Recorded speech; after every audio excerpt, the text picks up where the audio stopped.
آج ایک نئی کہانی کے ساتھ ہم آئے ہیں اور کرپشن کہانیاں روزانہ ہم آپ کو سناتے رہتے ہیں۔ اثر کسی کے اوپر نہیں ہوتا، ڈٹائی کی انتہا ہے، مگر اس وقت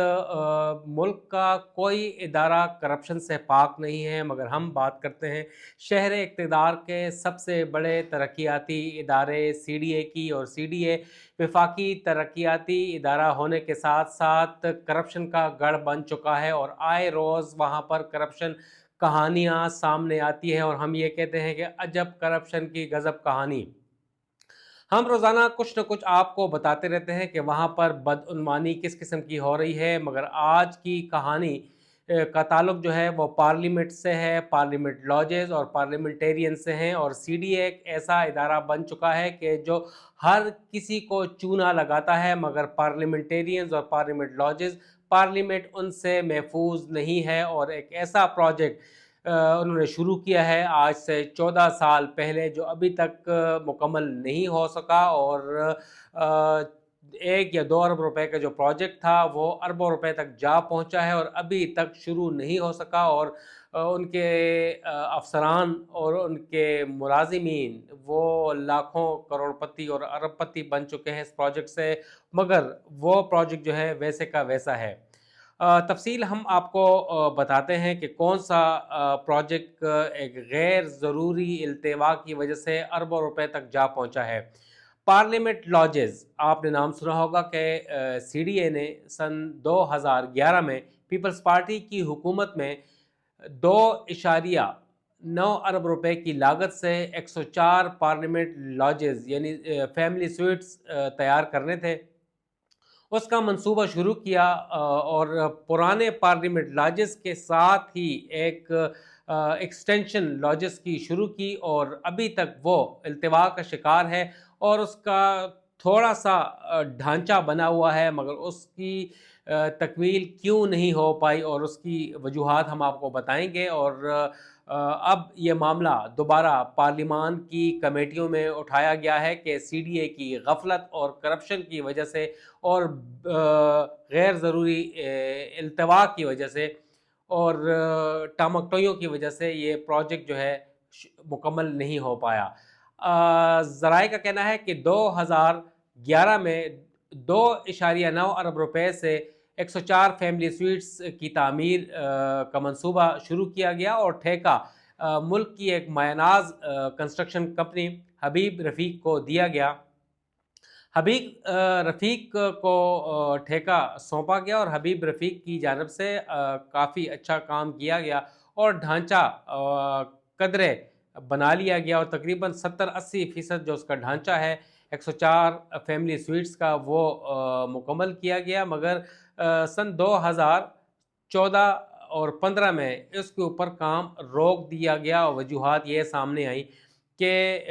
ٹھیکیدار نے افسران کی ملی بھگت سے یہ بات اور یہ بہانہ بنایا کہ منصوبے کی قیمت کی لاگت جو ہے وہ کافی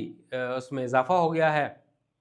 سی ڈی اے سے اضافی پیسے مانگے، سی ڈی اے نے انکار کر دیا، اور ٹھیکیدار جو ہے وہ عدالتوں میں چلا گیا، اور عدالتوں میں معاملہ ایسا پھنسا کہ 2024 اب آ گیا ہے، مگر اس کے اوپر کام رکا ہوا ہے، اور کام رکنے کی وجہ سے، فیملی سویٹس کمپلیٹ نہ ہونے کی وجہ سے جو پارلیمنٹ کے اراکین ہیں ان کو اکوموڈیشن کی بہت شدید مشکلات کا سامنا کرنا پڑ رہا ہے، اور صرف پارلیمنٹیرینز ہی نہیں، ان کے جو ملازمین ہیں ان کے لیے بھی تقریباً 350 جو رہائش گاہیں تھیں اس میں تعمیر ہونا تھی، اور پرانے والے لاجز کی تزئین و آرائش ہونی تھی، تو لہٰذا جو غیر ضروری التوا کی وجہ سے 2.9 ارب روپے کا جو منصوبہ ہے وہ تقریباً 9 ارب روپے تک پہنچ چکا ہے، مگر ابھی تک دوبارہ اس کے اوپر کام شروع نہیں ہو پایا۔ تاہم اس کی قیمت میں تو کافی اربوں روپے کا اضافہ ہو گیا ہے، مگر اگر ہم بات کریں سی ڈی اے کے ورکس ڈپارٹمنٹ کے افسران کی، تو ان کی ملی بھگت سے یہ معاملہ گزشتہ کئی سالوں سے لٹکا ہوا ہے، اور پارلیمنٹیرینز کی کافی کوششوں، دباؤ اور اثر و رسوخ کے باوجود سی ڈی اے کے اعلیٰ افسران اتنے طاقتور ہیں کہ دوبارہ پارلیمنٹ لاجز کے اوپر کام شروع نہیں کروایا جا سکا۔ ذرائع کا کہنا ہے کہ ورکس ڈپارٹمنٹ کے کچھ افسران جو یہاں سے ڈپوٹیشن پہ چلے گئے ہیں، پہلے یہاں پہ تھے اور جو اس وقت بھی موجود ہیں، وہ کافی یہاں پر بہتی گنگا میں ہاتھ دھوتے رہے ہیں اور کافی مال انہوں نے بنایا، مگر ان کا کوئی پرسان حال نہیں۔ ان کے خلاف انکوائری شروع کی گئی مگر انہیں کلین چٹ دے دی گئی۔ چلو بھائی، اسے کلین چٹ تو دے دی گئی، مگر کم از کم جو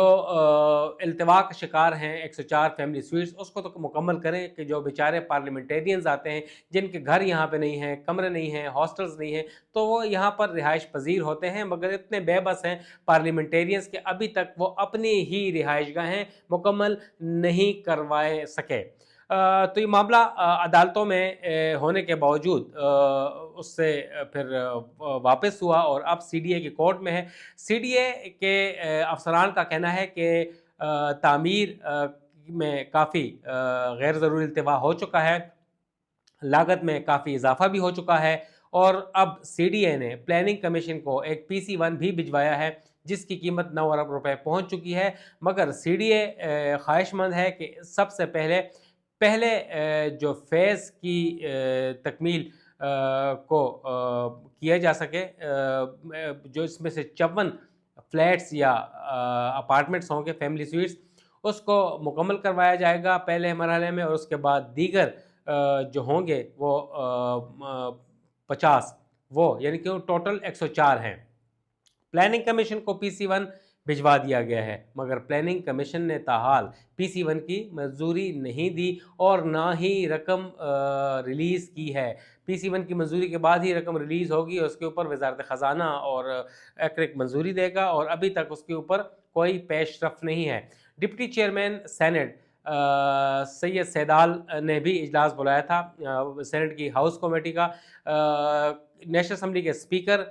پارلیمنٹ کی دیگر کمیٹیاں جو ہیں وہ اس معاملے کو ٹیک اپ کر چکی ہیں، مگر بے بسی کا عالم دیکھیں کہ اپنی ہی رہائش گاہیں وہ مکمل نہیں کروا سکے، اور نہ ہی غیر ضروری التوا کے ذمہ داران افسران ان کے خلاف کوئی کارروائی مکمل نہیں ہو سکی۔ 104 فیملی سویٹ جو ہیں، جو ایکسٹینشن ہونی تھی، وہ سونے کی چڑیا بنے ہوئے ہیں سی ڈی اے کے ورکس ڈپارٹمنٹ کے افسران کے لیے، اور جو پہلے تھے وہ بھی بہتی گنگا میں ہاتھ دھوتے رہے ہیں، اور جو اب ہیں وہ اس سے کافی فائدہ حاصل کر چکے ہیں، اور اس انتظار میں ہے کہ مزید فنڈز ملیں اور ان کی کمیشن اور ان کی کرپشن زوروں پہ پہنچ جائے اور ان کے جیب اور بینک اکاؤنٹس اور گھر بن جائیں۔ مگر نئے چیئرمین محمد علی رندھاوا نے چارج سنبھالا ہے کچھ ماہ پہلے، کافی اچھے پروجیکٹس منظور کروا رہے ہیں، مگر یہاں پر اگر دیکھا جائے تو 104 فیملی سویٹس کا معاملہ التوا کا شکار ہے، مگر اس منصوبے سمیت اسلام آباد کے دیگر کئی منصوبے جو ہیں وہ غیر ضروری التوا کا شکار ہیں، اور وجہ سی ڈی اے کے افسران کی غفلت اور کرپشن ہے، اور افسران کافی طاقتور ہیں اور چیئرمین سی ڈی اے کافی کمزور، اور اسی سے ظاہر ہوتا ہے کہ کافی مرتبہ مختلف ڈپارٹمنٹ، جس میں MPO ہے، اس میں ورکس ڈپارٹمنٹ ہے، اس میں واٹر اینڈ جو سینیٹیشن ہے، دیگر ڈپارٹمنٹس ہیں جس میں کرپشن زوروں پہ ہے، کافی نشاندہی کی گئی، مگر چیئرمین سی ڈی اے یا تو کمزور ہیں یا کچھ کرنا نہیں چاہتے یا کچھ اور وجوہات، اس کے اوپر ایکشن لینے سے قاصر ہے کافی مرتبہ بتانے کے باوجود۔ اس حوالے سے مزید آپ کو بتاتے رہیں کہ نوید صدیقی کو اجازت دیں، والسلام۔